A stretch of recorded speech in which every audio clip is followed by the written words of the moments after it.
Naree, Thief of Gems. Welcome to Thai Local Tales, the podcast that takes you on a journey through Thailand's legends, folklore, and the lesser-known stories of its history. I'm Captain Piroj, your guide on this adventure. So sit back, relax, and let's begin today's story. The story of karma and the consequences of our deeds that I'm going to tell you today happened to a woman named Naree. She was a worker at a gemstone company in the Bo Phloi district of Kanchanaburi. Originally from Chumphon, Naree grew up in poverty. She spent her childhood working as a laborer, picking coffee beans at a nearby plantation. The income was never enough to afford a comfortable life, and after finishing the 6th grade, she could not continue her education. She worked odd jobs until she was 19, when she fell in love with a 10-wheel truck driver who had come to work at the plantation. When the coffee market in Chumphon began to fail, prices dropped, and the plantation owner was forced to cut back production and lay off workers. Naree's husband decided to return to his hometown in Bo Phloi, where he found work driving a 10-wheel truck for a local mine. He brought Naree with him and helped secure her a job as a general laborer at the same site. At first, Naree worked as a housekeeper, but she took every opportunity to learn how to grade gems from the staff responsible for that work. Years later, she had become so proficient that she was hired as a full-time gem sorter for the mine. As their combined income grew, the family's financial situation improved steadily, eventually allowing them to start a family. Naree gave birth to a son, and the family lived happily with a life that was vastly better than before. Their social standing improved, and they became more respected in the community. Recently, Naree's family had acquired a television and a refrigerator for their compact home, built on the one-rai plot of land her husband had inherited from his father in Bo Phloi. Lately, people began to notice that Naree started wearing more expensive clothes, something expected, given that her position allowed for it. Her family's wealth grew steadily. From having almost nothing, they now owned a pickup truck.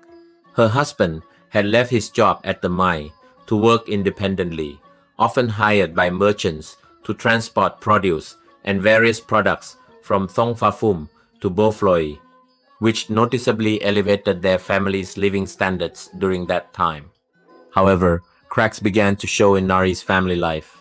Their hard-earned income was being drained by greed, unnecessary spending on items like video players, stereo systems, and other luxuries. Despite earning a salary that should have been comfortable, Naree frequently had to borrow money from colleagues, and she constantly struggled to make ends meet. In her daily work, Naree was stationed at the heart of the mine. There, large excavators would dig up the earth and load it into trucks. The trucks then dumped the material into large vats, where workers used high-pressure water to wash the soil into a machine called the Apollo, a machine designed to separate rocks, gravel, and gems into specific collection points. The gravel and gems were then carried along a conveyor belt into an insulated, air-conditioned building made from storage containers. Inside this building, there were about 6 sorters, including Naree, with another 6 tough guards overseeing them. This level of security was necessary because in the past, there had been frequent thefts of raw gems, specifically the famous blue sapphires of Bo Phloi. Many people had been caught and turned over to the police for stealing gems to sell on the outside. Every day, Naree sorted through both small and large raw stones. Because of her experience, she could accurately estimate the value of each piece. Her integrity had earned her the trust to lead the sorting team. But as her family's financial situation unraveled, Naree fell into debt, owing her colleagues over $1,000. With no clear way to pay off what she owed, she made a grave decision. She began stealing the raw gems that she and her subordinates sorted, passing them to workers at a nearby mine. For a time, her family's situation improved, but it lasted only 4 or 5 months. In the end, she was caught. Naree was taken and subjected to harsh treatment until she confessed everything. As for the workers who had been buying the stolen gems from her, the mine owner had ordered them to be killed. Naree was detained, remaining in a cell without coming out to see the light of day.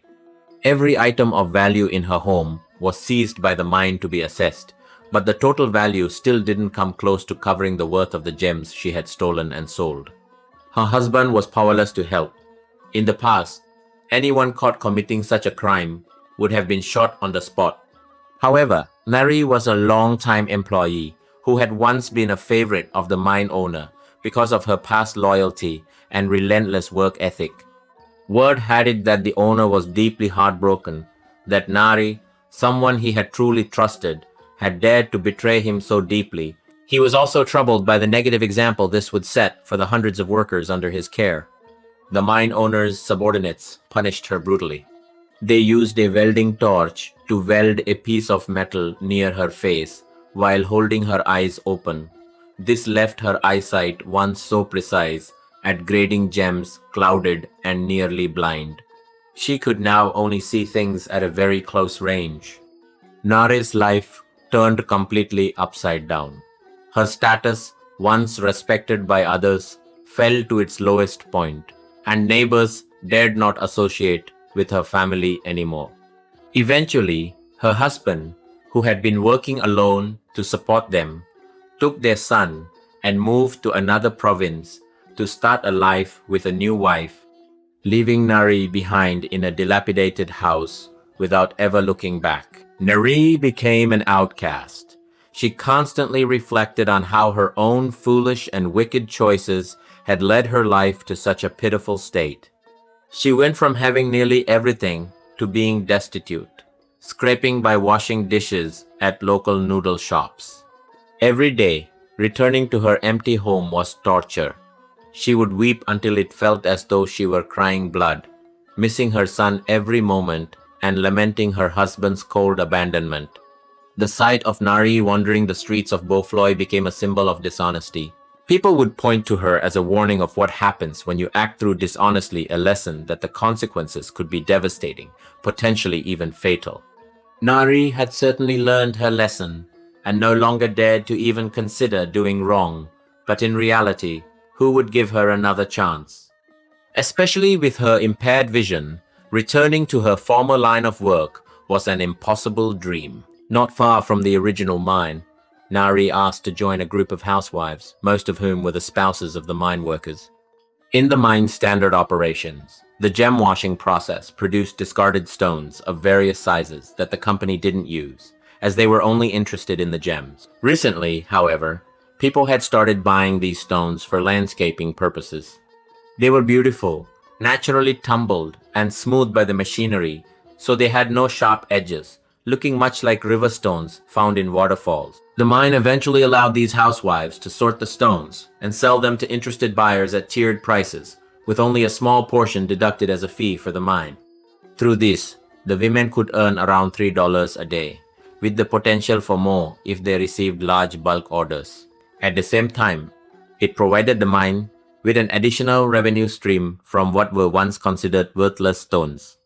Naree was able to get this job because of the compassion of a worker she had once helped in the past.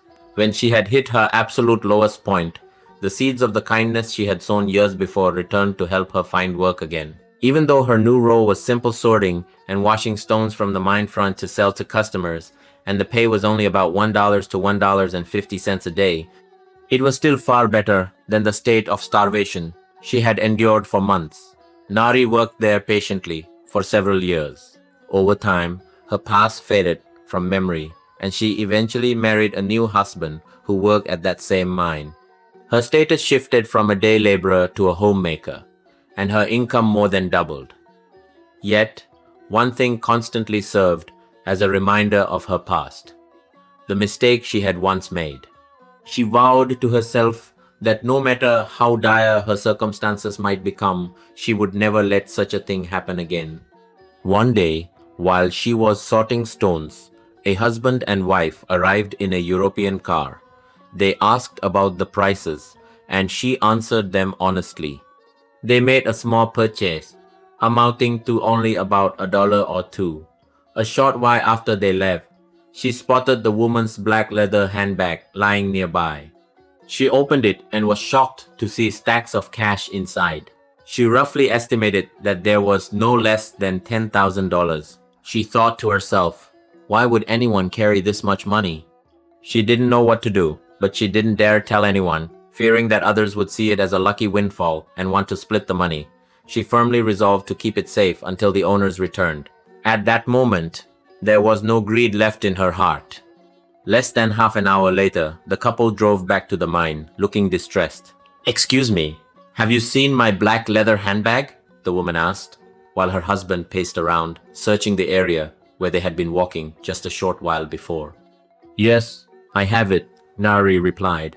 "I kept it safe for you. I looked inside and saw it was full of money, so I didn't dare tell anyone, but I figured you would come back for it soon." At those words, the woman's eyes widened with relief.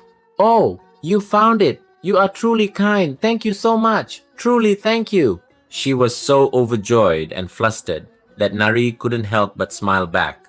The other housewives and workers gathered around, praising Naree profusely, though some muttered under their breath that she was a fool. A few moments later, the couple drove to the administrative office and returned with the mine manager. "I've told the manager what you did," the man said. The manager then explained to everyone that the man was a general in the military, and the woman was his wife. "You have done a noble deed, and it brings credit to our mine," the manager added, commending her. The general's wife took out a stack of cash to give to Naree, but she politely refused. "Oh no, please. I didn't do anything special. I just saw the bag lying there, and when I opened it and saw so much money, I hid it away because I was afraid others might see it. I just knew you would come back for it." But the couple insisted. "Let's do this. I want to give you $300 as a token of my gratitude, and I want you to come work for me in Bangkok. When I'm free, I'll come back to pick you up. Will you agree? Your husband can come with you too. I want to take care of someone like you." As the general's wife finished speaking, tears streamed down Naree's face. She couldn't hold them back. Ultimately, we reap what we sow. Those who live with integrity earn the respect and admiration of society, allowing them to walk with their heads held high and find genuine peace of mind. But for those who choose the path of malice, the outcome is starkly different. Once one's misdeeds come to light, they create a permanent stigma, a mark that clings to a person's reputation for the rest of their life, all the way to the grave. In the end, we are the sole architects of our own destiny. We alone choose the path we walk, whether it leads to happiness or suffering. Remember, do good, and goodness will follow you. Commit evil, and you will surely face the consequences in return. Thank you for listening to Thai Local Tales. I'm Captain Piroj. Until our next journey together, take care, stay curious, and I'll see you in the next episode.